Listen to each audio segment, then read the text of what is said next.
সম্মানিত দর্শক এবং শ্রোতাবৃন্দ, আমি যশোরী আপনাদের সকলকে জানাই সালাম।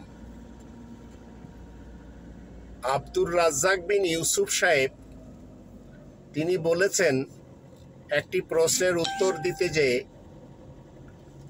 তার কাছে প্রশ্ন করা হয়েছে জাল হাদিস কতগুলি রয়েছে, জয়ীফ হাদিস কতগুলি রয়েছে এবং সহিহ হাদিস কতগুলি রয়েছে।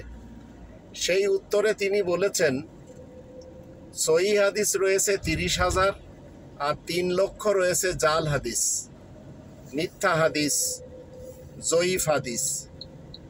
কিন্তু উনি